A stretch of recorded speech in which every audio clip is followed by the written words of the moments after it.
lo primero, buenas tardes a todos y nada, muchas gracias Adri también por contar conmigo para pasar una horita con vosotros y hacer esta charla que espero que sea pues tan enriquecedora para vosotros como ha sido también para mí el hacerla. Bueno, yo he estado en muchos clinics también como oyente o como observador y sí que me gustaría pues eso, que el clinic fuera muy dinámico, que intentaréis participar lo máximo posible, ¿vale? Yo también os dejaré a mi disposición pues mi correo para cualquier duda que intente que tengáis, ¿vale? En la cabeza, que me la preguntéis si no os ha ocurrido en el momento de las preguntas, ¿vale? Y así podamos pues exprimir la charla todo lo posible. ¿De acuerdo? Bueno, vamos a hablar de defensa, ¿no? El título, bueno, desde la globalidad al detalle, lo he interpretado yo un poco también como he querido, pues para llevarme la charla un poquito a mi terreno, ¿vale? La charla tiene una estructura súper clara, ¿de acuerdo? Lo primero de todo, yo creo que es un poquito contextualizar, ¿no? Intentar definir, intentar acotar pues, estas preguntas, ¿no? ¿Qué es defender? Y cuando vayamos respondiéndolas, pues nos irán surgiendo otras nuevas, ¿no? ¿Qué es defender? Para mí defender es impedir o intentar impedir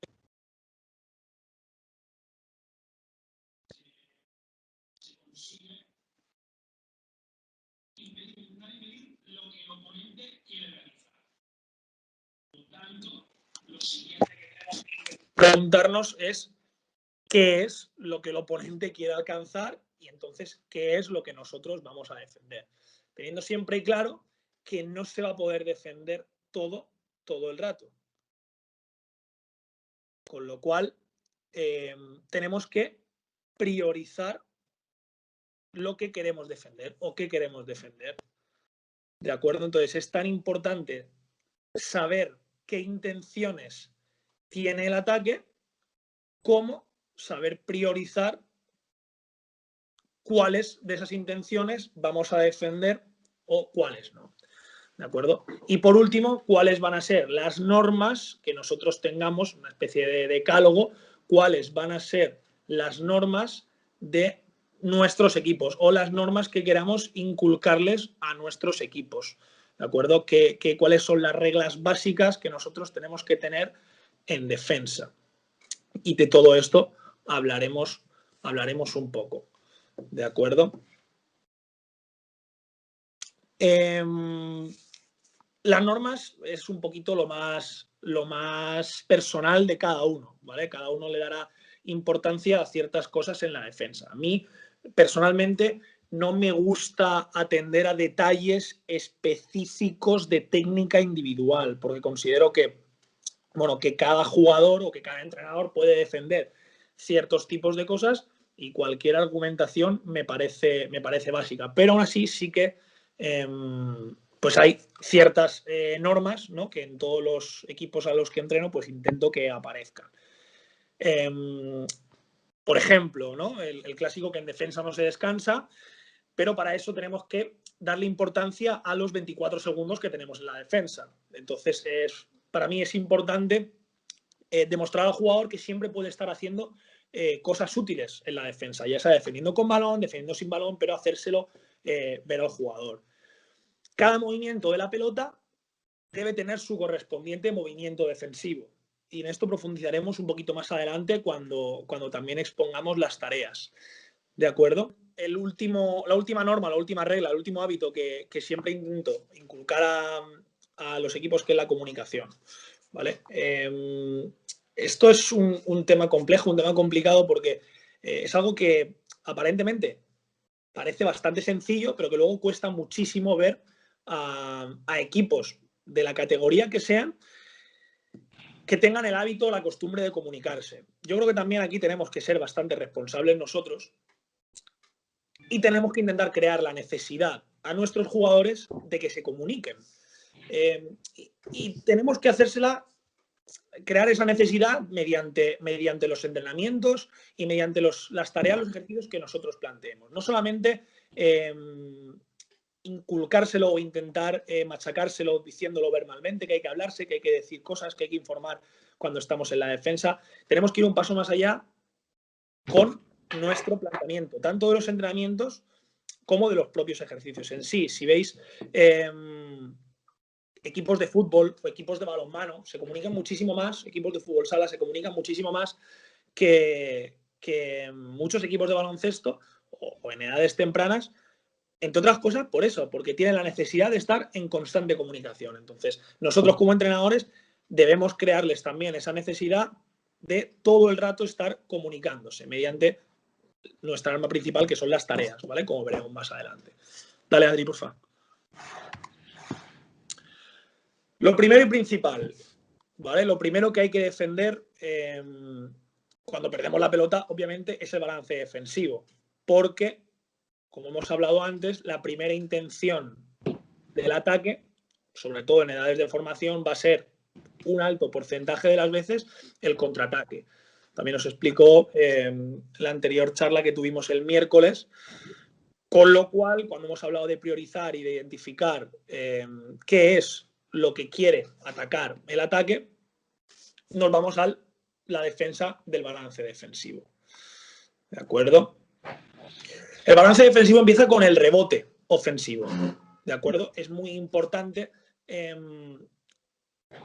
actuar a los jugadores que vayan al rebote ofensivo, porque es uno de los primeros roles que se tiene en el balance defensivo, el de rebotear en ataque para intentar, lo primero, que el ataque no salga corriendo tantas veces como pudiera, porque hemos reboteado en ataque, o también para estar defendiendo ya o creándole una oposición a la pelota. Después del rebote ofensivo, reparto de roles. ¿Qué roles pueden aparecer en el balance defensivo? Para mí, el rol al que le doy más importancia, el principal rol para mí, es el defender la canasta. ¿De acuerdo? Luego pueden aparecer otros roles, como puede ser el de parar el balón o como puede ser el de ajustar a los diferentes jugadores, intentando pues que no reciban pases cómodos o que no haya situaciones de diferencia de altura o de desajustes en defensa, ¿vale? Pero para mí la prioridad en el balance defensivo debe ser proteger la canasta. Después de proteger la canasta nos iríamos a parar el avance del balón y después de parar el balance de balón, ajustar a los distintos marcajes que hayamos asignado o que no hayamos asignado. ¿De acuerdo? Un concepto también interesante en el balance defensivo es el de la línea de balón, ¿vale? Porque muchas veces los jugadores tienden a, cuando están defendiendo la pelota y su atacante suelta el balón adelantado, quedarse con el atacante que tenían asignado, pero claro, esto implica que dejan de ser útiles en la defensa porque el balón les ha sobrepasado y el balón en el contraataque, por norma general, no va a volver hacia atrás. ¿De acuerdo? Entonces, el concepto de línea de balón se referiría un poco a eso, ¿no? A si el balón en defensa me ha sobrepasado, intentar posicionarme yo mínimo en la misma línea que esté la pelota, a la misma altura que esté la pelota respecto a la canasta, ¿vale? Eso también es súper inculcable tanto con nuestro feedback como con nuestras tareas, ¿vale? Vamos con el diseño de tareas, ¿vale? Que utilizaremos para trabajar los aspectos de los que vamos a hablar de la charla, ¿vale? Normas generales en cuanto al diseño de tareas, ¿vale? Las tareas son nuestro principal arma, ¿de acuerdo? El crear contextos para provocar que haya diferentes reacciones en los jugadores, la principal arma que tenemos los entrenadores para mostrárselo a ellos. Mucho más que las indicaciones que digamos tanto en contenido como en forma. Lo principal para mí son los ejercicios, son las tareas que seamos capaces de elaborar para que los jugadores tengan las respuestas que nosotros estamos buscando, para que cumplan con las normas defensivas que les vamos estableciendo, ¿vale? ¿Cómo tienen que ser estas tareas? Esas tareas tienen que ser, en el dibujito en ordenador salía bien, con el iPad no tanto, tienen que ser asemejadas lo máximo posible a la situación real, ¿vale? El descontextualizar el juego del juego real lo que provoca es que los jugadores tarden más en asimilar los conceptos y que sean menos aplicables. Cuanto más se asemejen nuestras tareas al juego real, mucho más productiva va a ser esa asimilación de los conceptos y mucho antes van a nuestros jugadores retener lo que nosotros queremos enseñarles, ¿vale?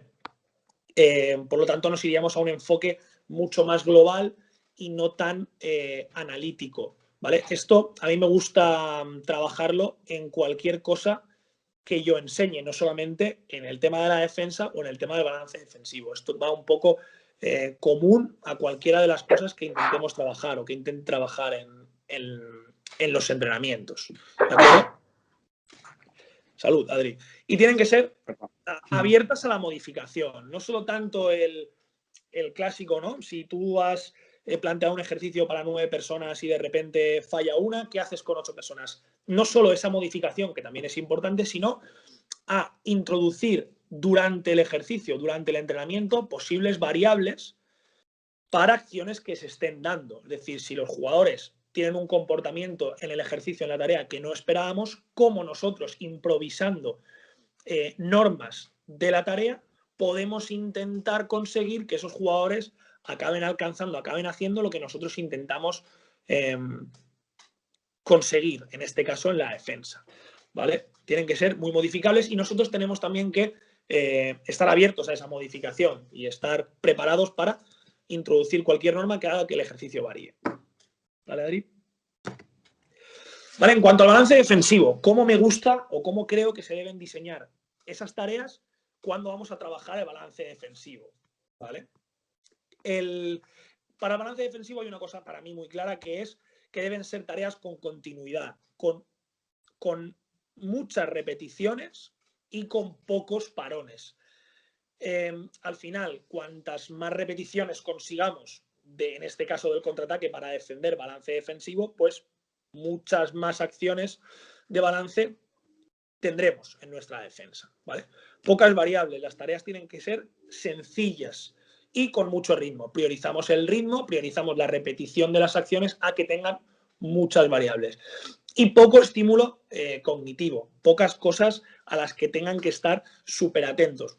Si trabajáramos bote, pues probablemente deberían tener los jugadores muchos estímulos visuales, ¿no? Para que desviara la atención de ese bote y entonces tuvieran que estar pendientes de lo que nosotros les mostramos. En este caso yo creo que no es tan necesario ese estímulo cognitivo, ese estímulo perceptivo que les haga estar atentos a muchas cosas, ¿vale? Además los roles los hemos definido anteriormente, hemos dejado bastante claro qué es lo que queremos en nuestro balance, ¿vale? Y sí que la variabilidad en el número de jugadores que estén implicados en la tarea va a dar que aparezcan más o menos roles de los que hemos hablado anteriormente, ¿vale? No es lo mismo plantear una tarea con 2 jugadores que vayan a defender el balance que con 5 jugadores que tendrán que tomar parte de muchas más acciones. ¿De acuerdo? Esto en cuanto al balance defensivo. Según el contenido, según el objetivo de nuestros ejercicios, pues las tareas irán también modificándose en el diseño, ¿vale? Y os voy a poner algunos ejemplos, ¿vale?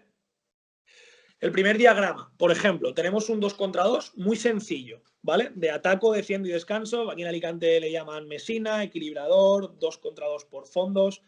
Un ejercicio, un clásico de los ejercicios que seguro que habéis hecho todos, pero que según las modificaciones y según las normas que le metamos, puede valer para trabajar lo que nosotros queremos. Ahí tenéis el equipo de los cuadrados, el 1 y 2 cuadrado que atacan, contra el 1 y 2 circular que defiende, y lo que planteamos es que antes de defender, el cono que veis que está dentro de la zona, un defensor tiene que sacarlo del campo antes de defender. Con esto buscamos el tema de proteger o priorizar el proteger la canasta que hemos hablado anteriormente.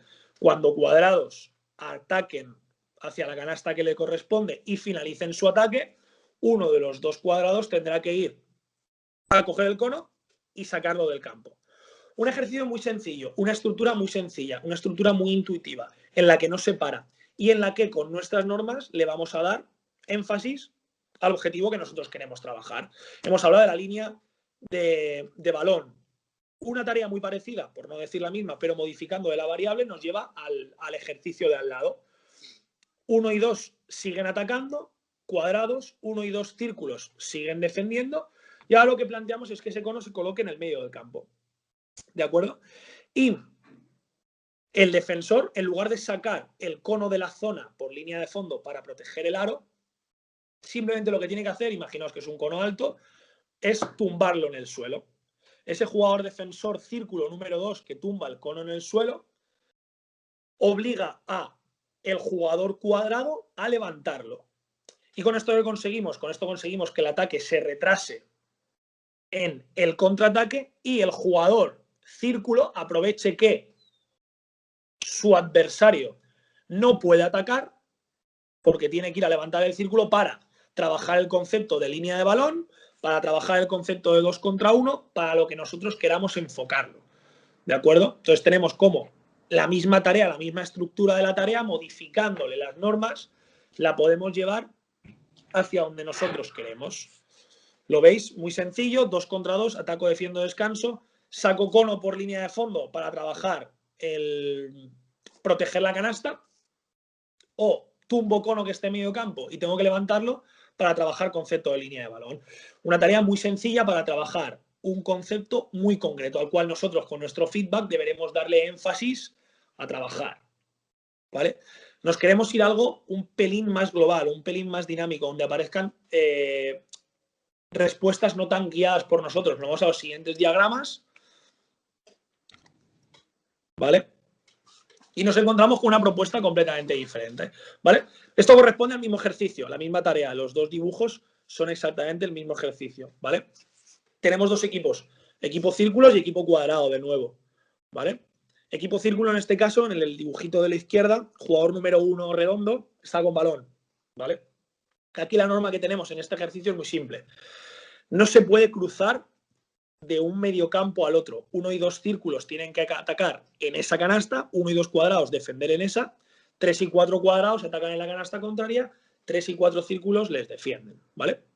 Jugador número 1, pareja, 1 y 2 círculos finalizan su ataque, y cuando el ataque finaliza la acción a la canasta, cuando el ataque, la posesión se pierde, bien porque es canasta, bien porque es recuperación de la defensa, o bien porque es rebote defensivo, cuando los círculos acaban su ataque, estos círculos sí que se cambian de campo. El equipo que ha atacado, cuando defiende, la pareja se cambia de medio campo. Veis en el dibujo de la derecha como 1 y 2 pasan a defender en el otro campo y 3 y 4 van a defender en el campo donde se ha atacado.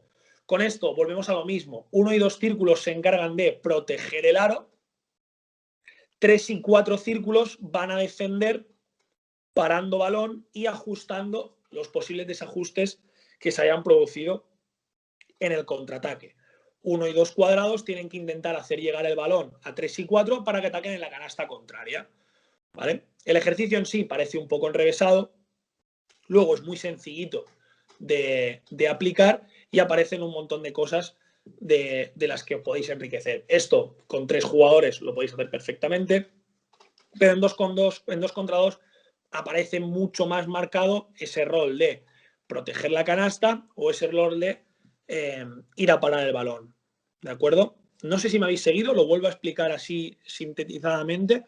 1 y 2 círculos atacan a 1 cuadrado y 2 cuadrados. Cuando se finaliza en ataque, la pareja que ha atacado cambia de campo con la otra, de manera que se hace todo el rato continuo y están los jugadores cambiando de rol constantemente. Obtienen el hábito de, una vez finalizan, bajar rápido al campo contrario para proteger el aro. Y los jugadores, en este caso, por ejemplo, 3 y 4 círculos, simulamos que han defendido el aro y lo que hacen es ir a presionar la pelota o ir a defender la pelota en el campo de ataque.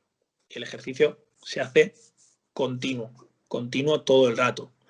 3 y 4 cuadrados atacarían y cuando finalizaran su ataque cambiarían con 1 y 2. ¿Vale? Un poco para que lo entendáis. Dale, Adri, por último. ¿Vale? Y una tarea en la que ya nos iríamos a algo mucho más global, mucho más general, con muchos más jugadores implicados. ¿Vale? Lo podemos hacer en 3 contra 3, se puede hacer en 4 contra 4 también, equipo círculo, equipo cuadrado y equipo triángulo. Muy sencillo. El equipo círculo ataca normal en la canasta que le corresponde. ¿De acuerdo? Y después de atacar, el equipo círculo defiende al equipo triángulo, pero en la canasta contraria. Es decir, hacen una acción defensiva normal, 1, 2 y 3 círculos atacan en un campo y defienden en el otro, pero en lugar de atacar los cuadrados, quienes atacan son los triángulos, ¿vale? Con esto conseguimos facilitar mucho más el contraataque al equipo, al contraataque al equipo atacante, ¿vale? Y que el balance defensivo sea mucho más complejo. Además, si le añadimos una norma como la que puede ser que reciban en el campo defensivo, tenemos de nuevo los conceptos que hemos hablado antes de proteger el aro, de parar el balón o de ajustar las marcas en el propio contraataque, ¿vale? Si lo veis ahí, el diagrama es muy sencillito. Equipo 1, círculo, ataca y luego defiende al equipo que está esperando en el otro campo, en la otra canasta. El tema de cambiar el equipo que ataca también es para que haya desajustes en la defensa y no puedan asignarse una marca. Entonces, en lugar del 1 círculo ir a defender al 1 cuadrado, porque es el equipo que le estaba defendiendo y tiene el par o tiene la marca ajustada ya, si les cambiamos por completo el equipo que luego les va a atacar, les obligamos a que defiendan la canasta, les obligamos a que defiendan el balón y les obligamos a que ajusten con quien queda libre, independientemente de que el que vaya a correr hacia la canasta sea el jugador al que yo defendía o no. Les cambiamos esa asignación de marcas, con lo cual si no tienen marcas a las que defender, lo que tienen que defender son los roles que nosotros hemos establecido antes a los que dábamos prioridad, que son la canasta, el balón y luego los posibles desajustes, ¿vale? Esto en cuanto al balance defensivo. Ahora, posteriormente, cuando hablemos de más cosas, el diseño de las tareas cambiará y las tareas en sí, pues también. Después del balance defensivo, lo siguiente que queremos defender o lo siguiente que habitualmente se defiende, sobre todo en formación, la base del juego, digamos, más estático en la formación, es el 1 contra 1, ¿vale? Casi todo es 1 contra 1 y la mayoría de esos 1 contra 1, no me voy a entrar a valorar si está bien o está mal, la mayoría de esos 1 contra 1 son de cara. Con lo cual, otro aspecto muy importante de la defensa que nosotros queremos trabajar es el 1 contra 1 de cara, ¿vale? Como ya hemos dicho, suele ser la base del juego, sobre todo en formación, ¿vale?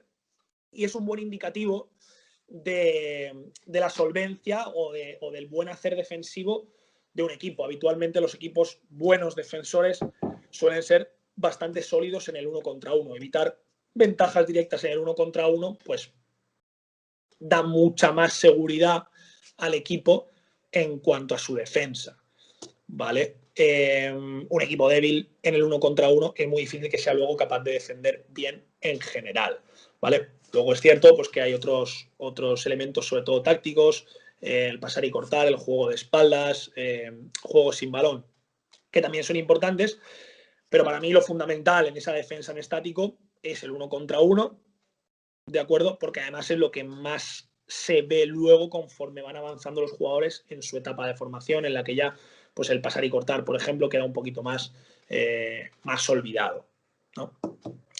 Dale, Adri. ¿Qué aspectos me parecen a mí súper importantes a la hora de tener un buen 1 contra 1 en nuestros jugadores? ¿A qué le damos importancia en el 1 contra 1 de nuestros jugadores? Para mí una de las cosas fundamentales es que el jugador se encuentre delante de la pelota, ¿vale? Evitando orientar, salvo que nosotros como equipo queramos orientar la pelota orientar al jugador que tiene la pelota hacia algún sitio en específico. Pero por lo general, el jugador que tome como referencia el recuperar siempre delante de la pelota. Todo va relacionado, de ahí las flechas que van unas con otras, ¿de acuerdo? Aparte de la posición delante del balón, el uso de manos. El uso de manos para mostrar actividad, no solamente con el objetivo de robar el balón, sino también con el objetivo de que el ataque crea que le vamos a robar el balón y no sea tan agresivo con la pelota, porque piense que, bueno, nosotros estamos manteniendo una actitud activa y que esta posesión de la pelota está en peligro, ¿vale? Además, el juego de manos, el uso de las manos, es muy importante a la hora de la posición corporal, ¿no? El equilibrio corporal. A mí no me gusta mucho meterme en la posición corporal técnica de los jugadores. Sí que ciertos patrones pues, creo que tienen que ser comunes, ¿no? Como la apertura del ancho de la base, de las piernas, la flexión, pero Es cierto que cada jugador es diferente y a cada jugador le puede ir bien una posición u otra. Yo no soy muy partidario de meterme ahí, pero sí que esa posición corporal sea aerodinámica y sea equilibrada, ¿vale? Y un aspecto muy importante es el 1 contra 1 defender tras el pase que da mi jugador, ¿vale? El 1 contra 1 yo no lo acabo, no me gusta acabarlo en el momento en que mi jugador suelta la pelota, sino que ese pase posterior al 1 contra 1, cuando el atacante renuncia a ir a canasta, me parece importante tenerlo en cuenta en los ejercicios de 1 contra 1. Muchas veces los jugadores tienen el hábito de relajarse una vez su par suelta la pelota porque interpretan que ya no van a ser agresivos a la canasta, ¿vale? Entonces sí que también con las tareas buscaremos crear ese hábito de que no se relajen una vez el atacante ha soltado el balón, ¿vale? Dale, Adri, por favor.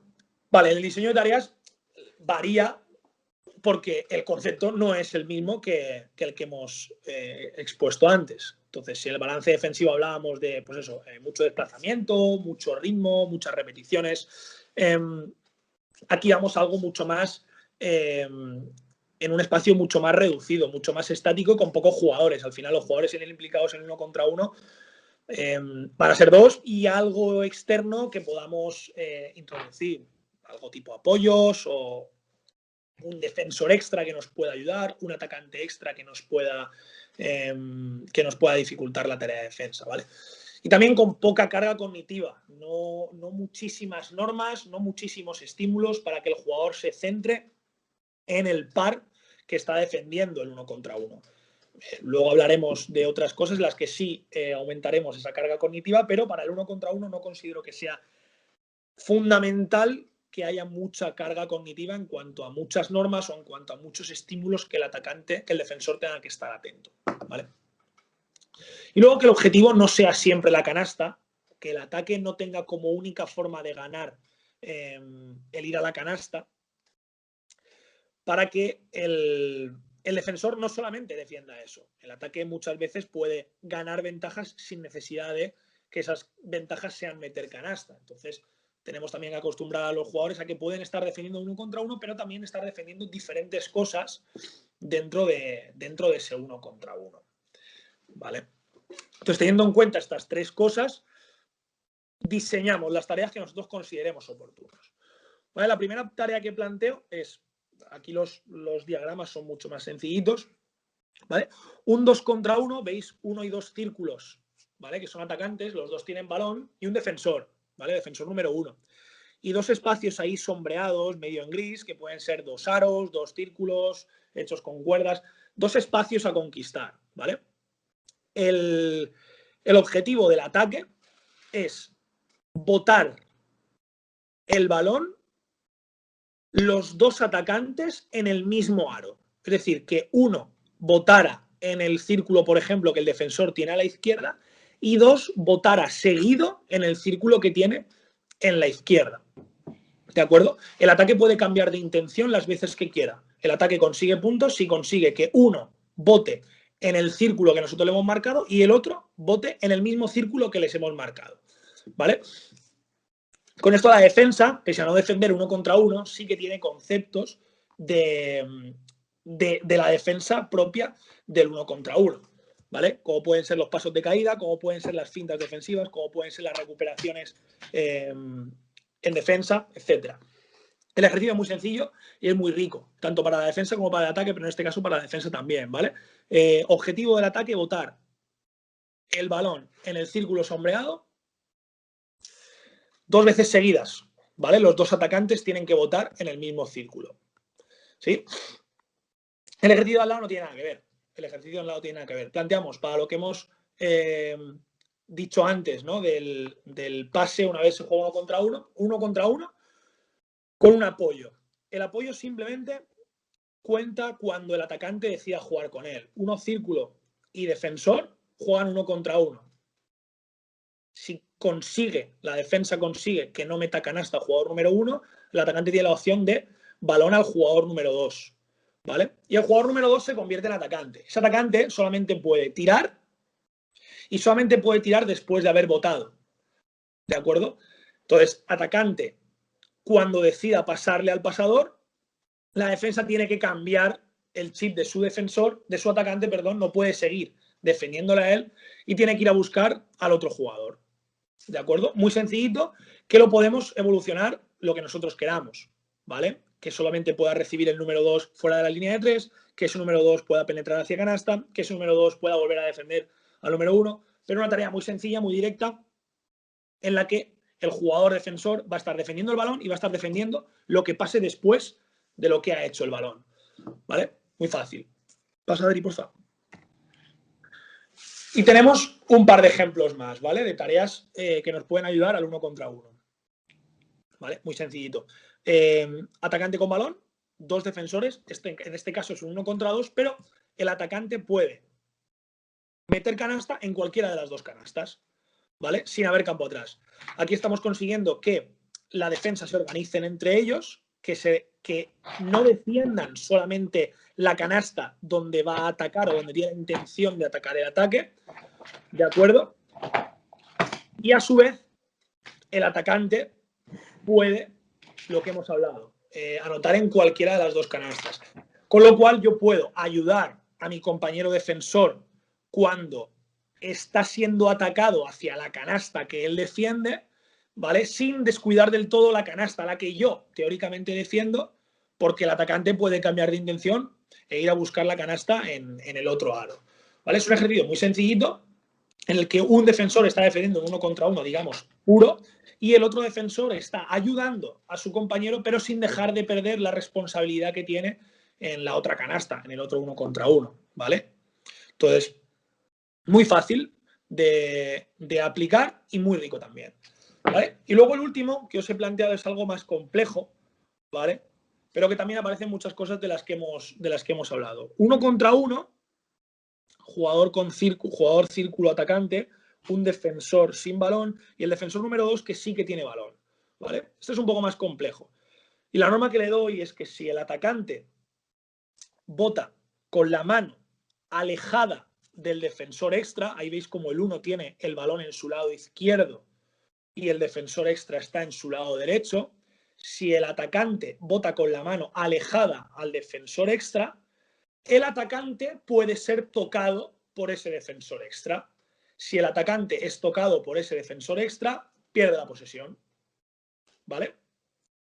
Pero el atacante tiene una manera de defenderse, que es cambiando el balón de mano. Si el atacante bota con la misma mano del lado donde está el defensor extra, el atacante es el que puede tocar a ese defensor extra y por lo tanto eliminarlo, ¿vale? No sé si me seguís. El resumen es que si el atacante bota con la mano alejada del defensor extra, puede ser tocado, y si el atacante bota con la mano del mismo lado donde está el defensor extra, le puede tocar.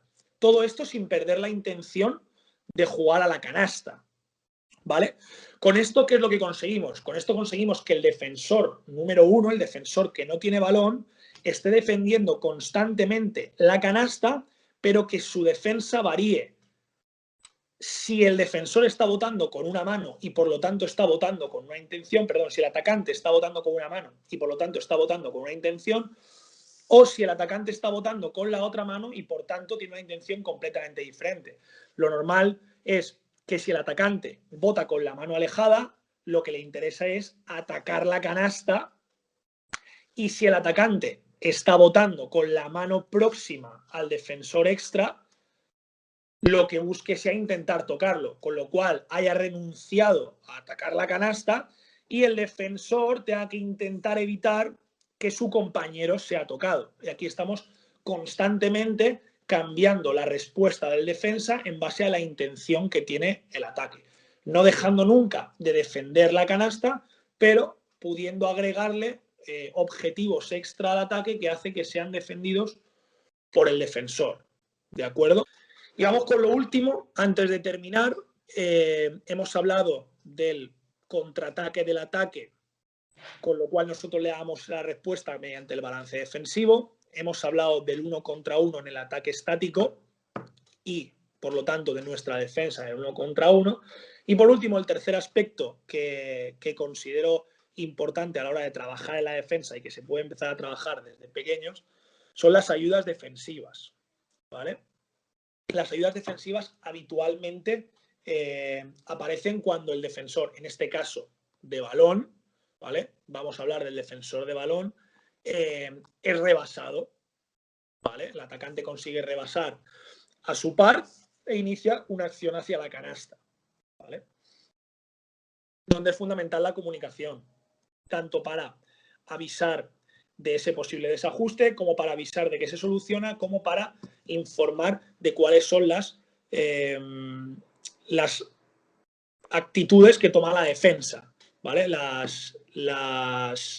En cuanto a parar el balón, en cuanto a poder recuperar a otros jugadores, etcétera, ¿vale?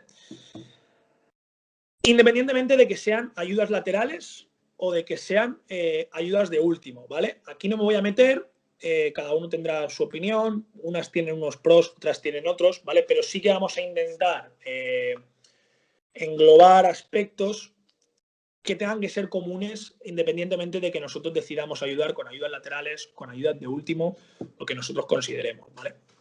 Nos vamos de nuevo a la construcción de tareas, ¿vale? Aquí, como es un concepto diferente, dale, Adri, porfa, el que queremos trabajar, pues también nos iremos a un diseño diferente de esas tareas, ¿vale? Cosas a tener en cuenta las ayudas, lo que hemos hablado, tanto si fueran laterales o fueran ayudas de último, ¿vale? La percepción del balón y del par. Cuando hablamos de las ayudas, suponemos que yo estoy defendiendo a un par que no tiene balón y el que rebasa, lo hemos dicho, es el jugador que sí que tiene balón, con lo cual es muy importante la percepción que tengamos de nuestro jugador y del balón, es decir, que no focalicemos solamente la atención en nuestro jugador o que no focalicemos la atención solamente en la pelota, descuidándola de nuestro jugador, ¿vale? Actividad corporal y fintas, ¿vale? Es muy importante porque esto nos va a dar una rapidez a la hora de reaccionar y esto puede provocar que el ataque considere o detecte que nosotros estamos preparados para ayudar en caso de que él consiga sacar una ventaja y decida buscar una alternativa que no sea esa o que no sea él la de atacar el balón, ¿vale? Y quitar espacios al balón. Respecto a mi par, cuanto más alejado esté mi par, cuanto más alejada esté la persona a la que yo defiendo, más alejado tendré que estar yo de él en beneficio de la pelota. No es lo mismo defender si soy primera línea que si el balón está en el lado contrario al que estoy yo, ¿vale? Entonces, estas tres cosas que son comunes las tendremos que tener muy en cuenta a la hora de diseñar nuestras tareas en las ayudas, independientemente de que decidamos que nuestra defensa sea de ayudas laterales o que nuestra defensa sea de ayudar de último. Esto nos da igual porque estas cosas son comunes a esas dos vertientes, a esos dos tipos de defensa, la percepción, la actividad corporal y el quitarle espacio al balón, ¿vale? Como es un concepto completamente diferente, el diseño de tareas también tiene que ser diferente. Pongo ahí balance defensivo, pero es diseño de tareas de ayudas defensivas, ¿vale?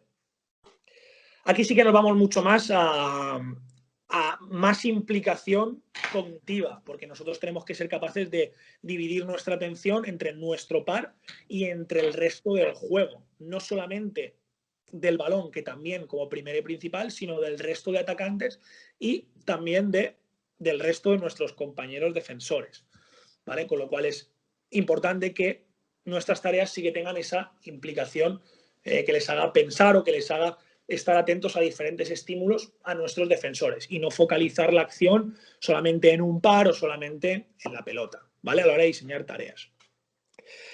Tenemos que intentar que en nuestras tareas haya fomentar que haya bastante juego hacia la canasta, que haya bastantes acciones o que haya acciones de el ataque avanzando directamente hacia la canasta con balón, ¿vale? Según las normas podemos diseñar tareas que el balón se acerque a la canasta en pase o que el balón se acerque a la canasta como consideremos. En este caso, si queremos trabajar ayudas defensivas, deberemos crear tareas que fomenten o que faciliten ese juego hacia la canasta en bote, ¿vale?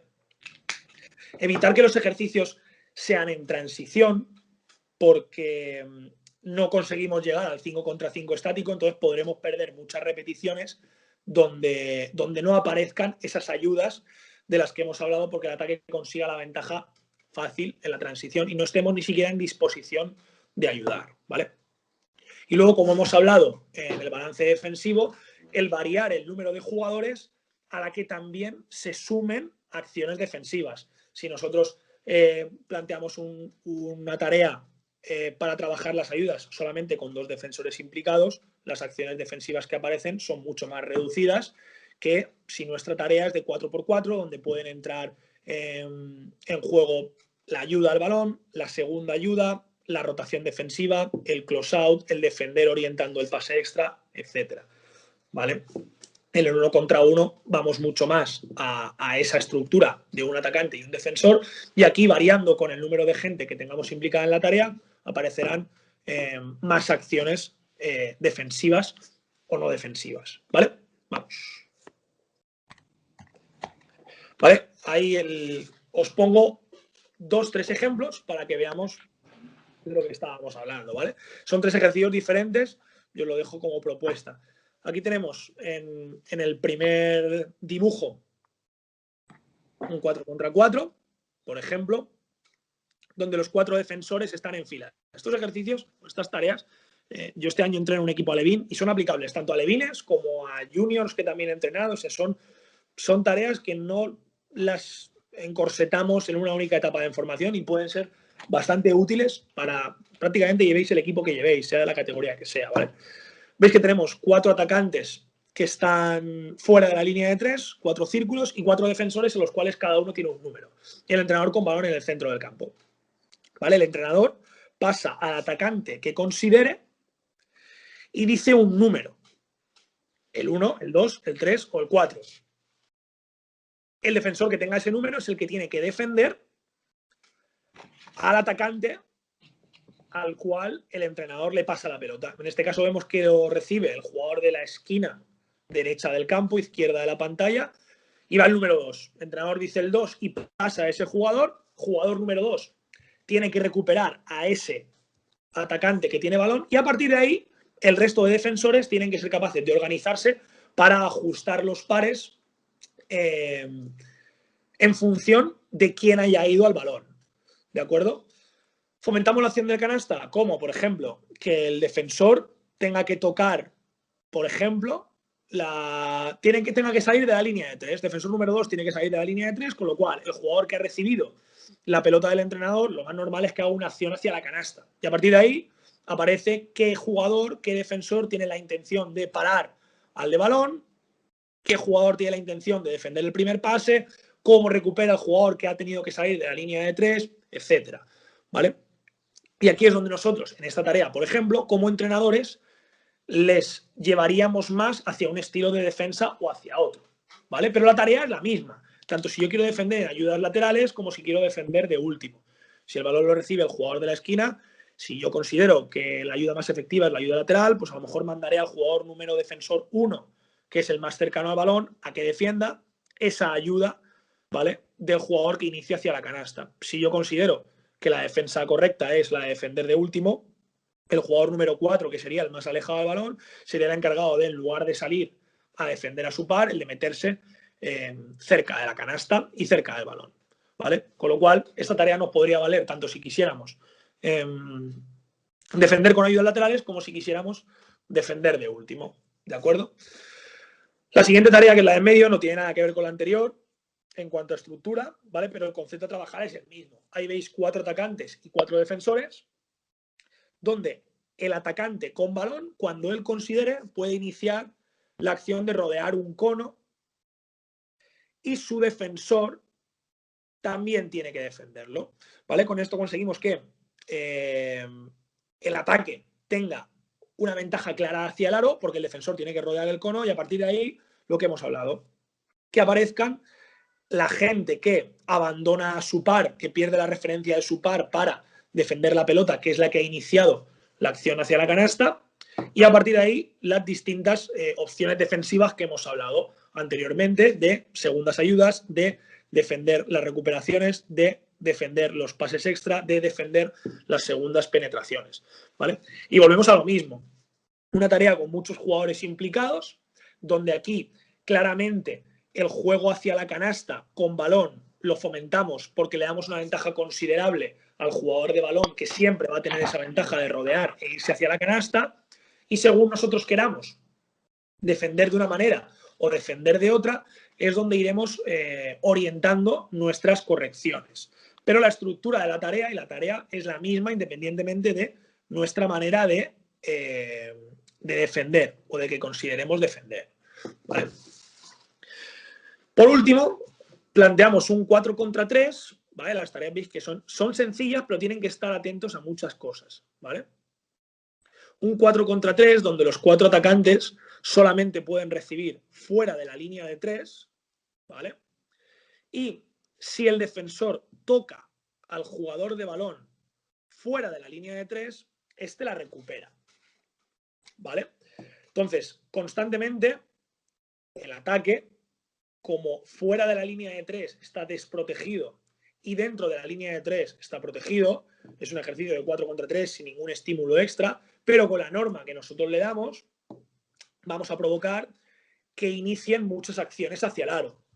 Porque si fuera de la línea de 3 me pueden tocar y perder la posesión del balón y dentro de la línea de 3 estoy seguro, lo normal es que este jugador número 1, por ejemplo, que tenga la pelota, inicie la acción de ir hacia la canasta o de pasar el balón al jugador número 2. Y este jugador número 2, cuando tenga la pelota, lo más normal es que eche el balón al suelo porque el 3 llegará recuperando, ¿vale? Y volvemos a hablar de lo mismo. Es decir, una tarea que puede valer para cualquier tipo de defensa, en la que nosotros fomentamos las acciones hacia el aro y aparecen constantemente pues, ese abandonar a mi par para defender algo más que mi par. Esta situación de superioridad ofensiva en la que el ataque tiene que recibir obligatoriamente fuera de la línea de 3 para obligar a recuperar a los defensores fuera y que no hayan acciones tan sencillas hacia el aro, pero que fomentamos el que vayan hacia la canasta con el desprotegerles fuera de la línea de 3 y protegerles dentro, ¿vale? Y ya os digo que jugando con este tipo de normas, pues podemos fomentar las acciones en defensa que nosotros consideremos. ¿De acuerdo? Un poco que os quede clara la estructura de la charla en cuanto a concepto que queremos trabajar en la defensa, qué aspectos tenemos que tener importantes o a qué aspectos le damos nosotros importancia en cada uno de esos objetivos, cómo vamos a diseñar nuestras tareas y luego el llevarlas a la práctica. El llevarlas a la práctica al final depende un poco de cada uno. Las tareas, mientras tengan los objetivos claros y la manera de construirse clara, la tarea en sí va a ser útil, seguro. Y luego el estar abiertos a modificar las tareas una vez haya acabado el entrenamiento, dentro del propio entrenamiento, para intentar conseguir o que los jugadores hagan un poco lo que nosotros queremos. A partir de ahí, que cada uno saque sus propias conclusiones de qué es lo que consideran, de qué es lo que consideráis importante vosotros, tanto a la hora de establecer unos objetivos, como cómo vais a llevarlos a la práctica. ¿De acuerdo? Propuestas hay 200.000 de tareas más. Os he puesto algunos ejemplos que me parecen ilustrativos, que me parecen intuitivos y que pueden ser, pues eso, útiles de aplicar tanto en equipos de más formación, al final son todos, en equipos de etapas más primarias de formación, como conforme vayan creciendo y vayan subiendo de categorías o de etapas de formación. Bueno, muchísimas gracias, Raúl. Vamos a ver si hay algún tipo, perdonad que no he podido mirar el chat porque estaba compartiendo. Voy a ver que hay algunas preguntas, si te parece una o dos preguntitas y que hay alguna pregunta. Rubén Palmero pregunta, ¿de qué forma o qué harías tú para mejorar la comunicación defensiva en tu equipo? En mi caso, en su caso, nos comenta que es un equipo infantil. Entonces, ¿cómo harías tú para poder pues trabajar la comunicación defensiva? Bueno, yo lo primero es fomentar no solamente la comunicación, sino la comunicación defensiva, sino la comunicación. Es decir, que ellos muchas veces sean los que se organizan, los que tengan incluso que, no diseñar tareas, pero sí proponer tareas, que tengan esa autonomía entre ellos, que les haga comunicarse entre ellos, aunque sea fuera de la tarea, ¿vale? Muchas veces a mí también me gusta plantear una tarea por equipos y darles un tiempo para que ellos establezcan cómo van a afrontar la tarea. Desde una tarea compleja hasta un 5 contra 5 en el que les doy 30 segundos para que ellos hablen antes de que empecemos a jugar qué es lo que ellos van a hacer a la hora del juego, ¿vale? Y luego sí que con lo que hemos dicho, con al final la principal arma que tenemos nosotros son las tareas y lo que les obliguen a hacer a los jugadores esas tareas. Yo lo que he comentado del fútbol a mí me llama mucho la atención. Yo aquí en Lucentum entrenamos en pista exterior y al lado entrenan fútbol, entrenan el campo de fútbol y nosotros entrenamos al lado en el campo de mini. No entrenan, me refiero, no entrena el Barça y no entrena el Madrid al lado de nosotros. Y los jugadores están constantemente comunicándose. Yo creo tener un porqué. Los nanos del fútbol se comunican porque tienen esa necesidad que les da el propio juego del fútbol de comunicarse. ¿Por qué? La defensa del fútbol suele ser en zona. La defensa en el fútbol suele requerir de muchas ayudas y al final en las tareas y en el propio juego es necesario, para poder afrontarlo bien, es necesario comunicarse. En el voleibol no se comunican porque no les hace falta comunicarse. En el baloncesto muchas veces, si nosotros solamente vamos a situaciones de igualdad en ataque y en defensa, los jugadores no tienen la necesidad de comunicarse porque se limitan simplemente a defender a su par. Si ese par tiene la pelota, bien. Si ese par no tiene la pelota, bien también. Y no tienen esa necesidad de estar constantemente comunicándose. Ponerles estímulos del tipo mover cono a no sé dónde, del tipo rodear no sé qué, hace que los jugadores tengan que tomar iniciativas por sí solos dentro del juego y les obligan a comunicarse para tener éxito. Si tú, en un ejemplo muy sencillo, en un 3 contra 3 obligas a que el que tire vaya a rodear el cono, nunca van a comunicarse para rodear el cono. Porque no lo necesitan. El que tira va a rodear el cono y ya está. Si tú abres mucho más esas normas, los jugadores, para poder afrontar esas normas con éxito, van a tener la necesidad y la obligación de comunicarse. Situaciones de inferioridad defensiva o de superioridad defensiva, por ejemplo, también son muy buenas, en las que no tengan un par asignado o que tengan que hacer frente a diferentes roles sin habérselo dado establecido antes. Gracias. Te hago dos preguntas, ¿vale? Que, bueno, uno plantea, Luis Miguel, plantea que en orden de prioridades, ¿qué tipo de orden de prioridades estableces en el 1x1 para, o bien te basas en no ser rebasado y poco a poco subir de ahí la intensidad, o empezar por evitar que ocupen espacios y a partir de ahí ser agresivo y poco a poco ir midiendo? ¿O cómo te lo planteas, ¿no? Y por otro lado, Iván García plantea que cómo trabajas la actividad defensiva y el ser agresivos con jugadores que por naturaleza no lo son. Bueno, son dos preguntas que pueden ir un poco relacionadas, ¿no? A mí sí que me gusta que de primeras los jugadores sean de primeras más activos que no activos. Eso, que yo priorizo el exceso de actividad, aunque eso implique que los jugadores sean rebasados o que sus pares consigan ventajas con más facilidad, porque al final estamos entrenando en formación y creo que es más importante crear hábitos y crear hábitos duraderos a evitar ventajas inmediatas del jugador, en este caso, por no tener esa actividad. Luego es mucho más fácil siempre aflojar, digamos, que apretar. Es mucho más fácil a un jugador activo decirle, mira, tienes que dar más distancia al balón o tienes que no ser tan agresivo aquí, que no un jugador que habitualmente está acostumbrado a dosificar esfuerzos en defensa, pedirle que entonces de repente sí que sea activo a la pelota, sí que presione, sí que esté encima, etc. ¿Vale? Y la pregunta de Iván, Adri. Iván te preguntaba que para aquellos jugadores que no son activos defensivamente, cuando queremos que sean agresivos, que cómo lo haces, que si tienes algún tipo de estrategia o de norma para fomentar que sean más agresivos cuando por naturaleza no lo son. Ahí yo sí que veo que es más difícil hacerlo a través de la tarea y es más fácil a través del feedback que nosotros le demos. No tanto al jugador que no sea activo como al jugador que sí que lo sea.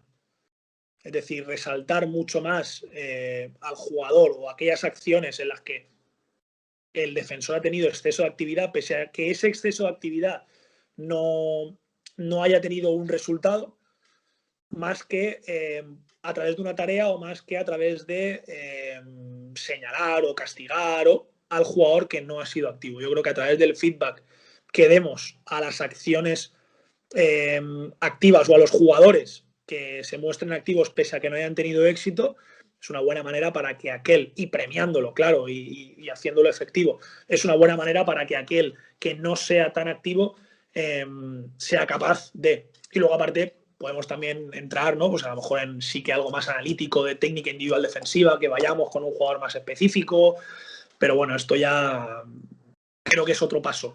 Lo primero sería eso, mediante el feedback y sobre todo de la gente que sí que sea activa, el resaltarlo mucho y el premiar esa actividad para también introducirla pues, como filosofía nuestra de equipo.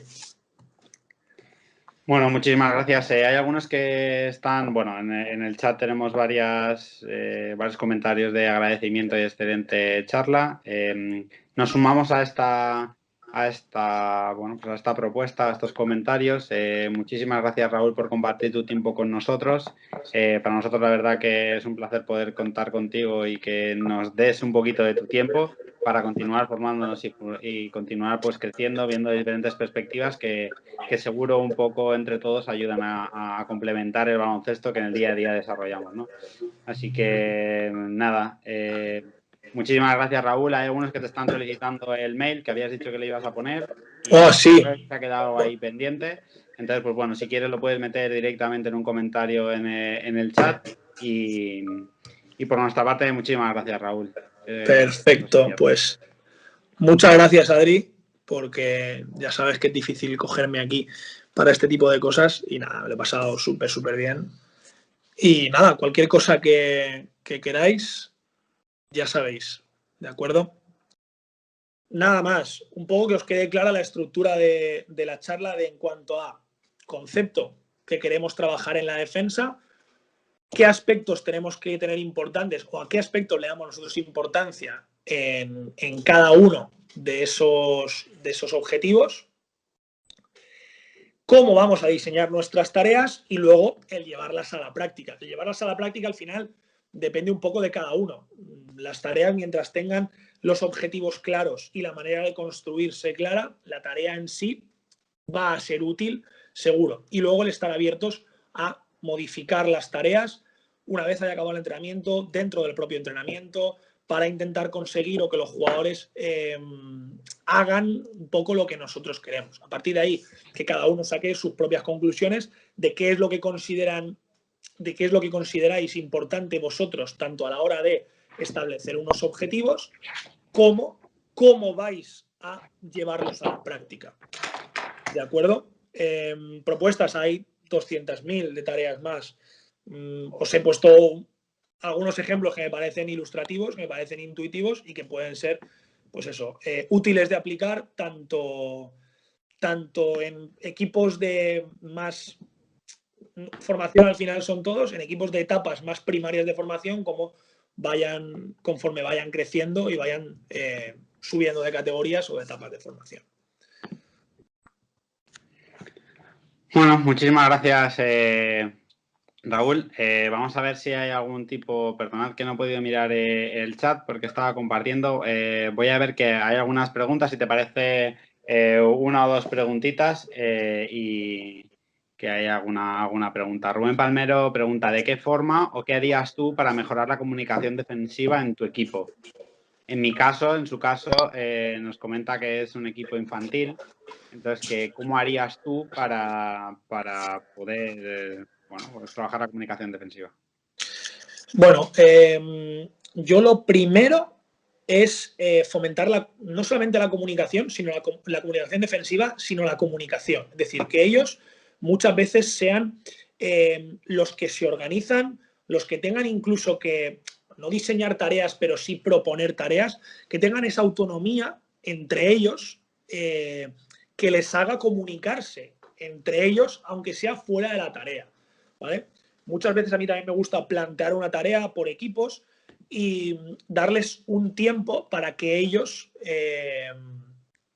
establezcan cómo van a afrontar la tarea.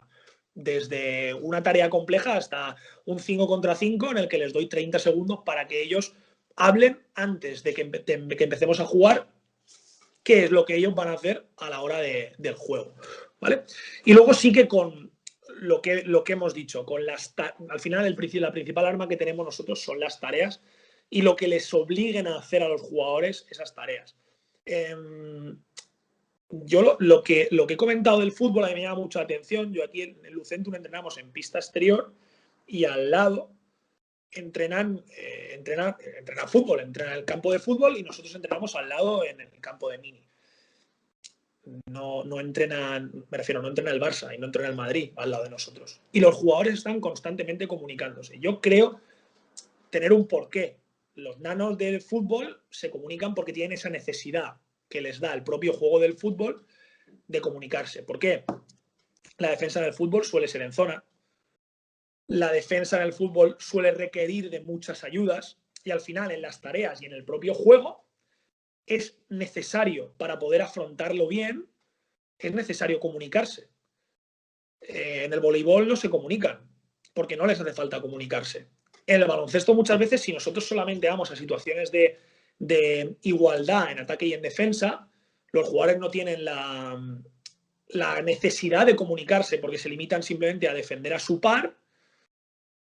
Si ese par tiene la pelota, bien. Si ese par no tiene la pelota, bien también.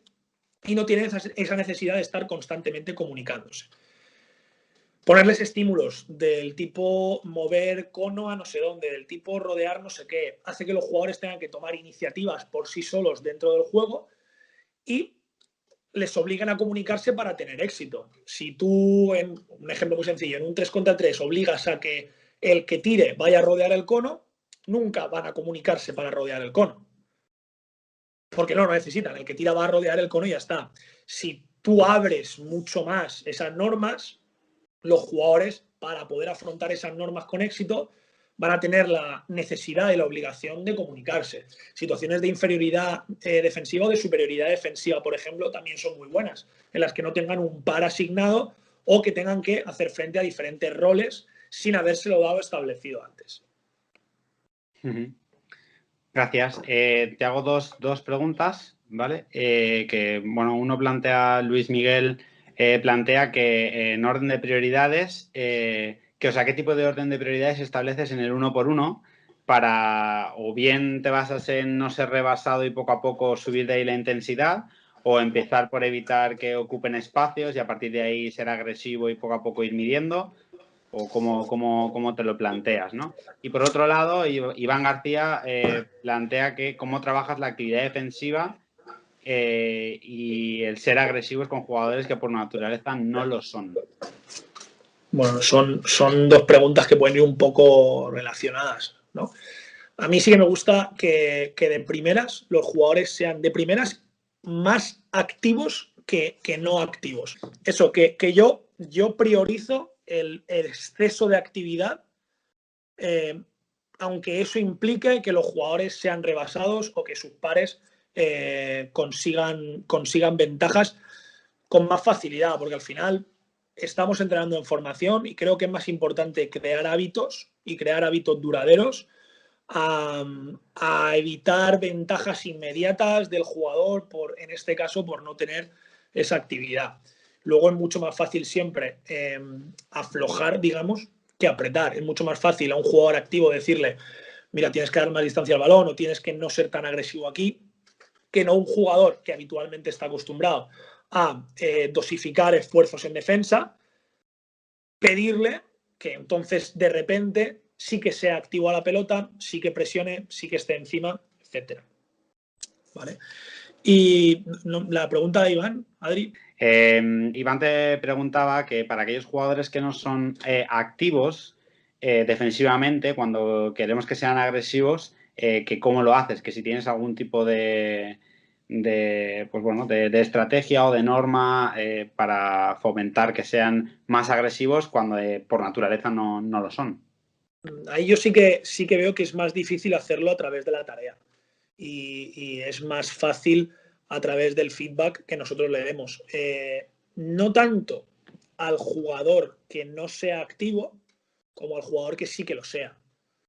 Es decir, resaltar mucho más al jugador o aquellas acciones en las que el defensor ha tenido exceso de actividad, pese a que ese exceso de actividad no haya tenido un resultado, más que a través de una tarea o más que a través de señalar o castigar al jugador que no ha sido activo. Yo creo que a través del feedback que demos a las acciones activas o a los jugadores que se muestren activos pese a que no hayan tenido éxito, es una buena manera para que aquel, y premiándolo, claro, y haciéndolo efectivo, es una buena manera para que aquel que no sea tan activo sea capaz de. Y luego aparte podemos también entrar, ¿no? Pues a lo mejor en sí que algo más analítico de técnica individual defensiva, que vayamos con un jugador más específico, pero bueno, esto ya creo que es otro paso.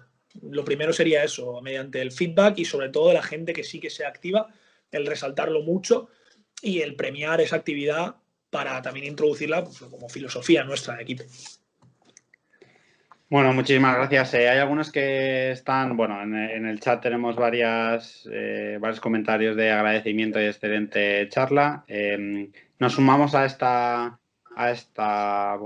propuesta, a estos comentarios. Muchísimas gracias, Raúl, por compartir tu tiempo con nosotros. Para nosotros, la verdad que es un placer poder contar contigo y que nos des un poquito de tu tiempo para continuar formándonos y continuar pues creciendo, viendo diferentes perspectivas que seguro un poco entre todos ayudan a complementar el baloncesto que en el día a día desarrollamos, ¿no? Así que nada, muchísimas gracias, Raúl. Hay algunos que te están solicitando el mail que habías dicho que le ibas a poner. Oh, sí. Se ha quedado ahí pendiente. Entonces, pues bueno, si quieres lo puedes meter directamente en un comentario en el chat y por nuestra parte, muchísimas gracias, Raúl. Perfecto, pues muchas gracias, Adri, porque ya sabes que es difícil cogerme aquí para este tipo de cosas y nada, me lo he pasado súper bien. Y nada, cualquier cosa que queráis, ya sabéis, ¿de acuerdo?